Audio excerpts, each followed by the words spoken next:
Hey guys, this is Dr. Rick Royston from Chase Oaks Chiropractic, and we're excited today to bring you some information about vitamin D. This is also the sunshine vitamin, and everybody has questions about this constantly, so I wanted to share a few things about it today. And one of the interesting things about vitamin D is how it impacts your overall health in your body. There's been studies that have shown that it affects cancer, it affects diabetes, it affects heart disease, it affects your immune system, it affects cell growth, and so many aspects of your health are actually impacted by vitamin D. And what they found, depending on race and specifics of where you are in the United States, that somewhere between 40 and 80% of us are actually deficient in vitamin D. And unfortunately what happens is when you go and get your vitamin D tested, a lot of times they'll actually tell you that you're within a specific range that they consider normal.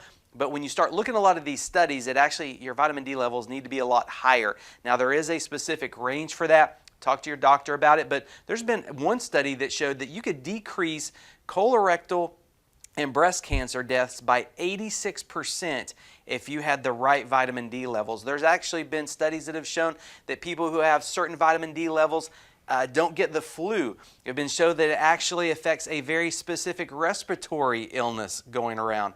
And so vitamin D is one of those things that you want to make sure that you have in your arsenal. And there's two ways that you can get that. One is through the sunshine. They found that about 95% of people's vitamin D levels actually come through casual sunshine exposure. But the problem is we become so inundated with being fearful of the sun that most people don't get out, or now people quarantining, being stuck inside, they're not getting the vitamin D levels they need. So then the other way you got to get that is actually through supplementation. Now, if you are going to get it in the sun, you need about 40% of your skin exposed, and you need to be out for about 10 minutes at a time. Not enough to get burnt, but about 10 minutes a day. The other key thing about that is you don't want to be behind a window, and you want to try not to wear sunglasses because a lot of it actually comes through your eyes also.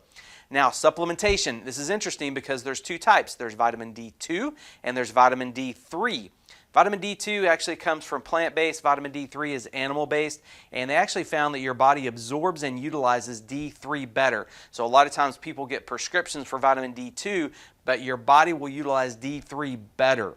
And now the recommendations, there's a lot of different speculation out there. People hear different things, but a lot of studies show that adults need up to about 5,000 IU of vitamin D a day.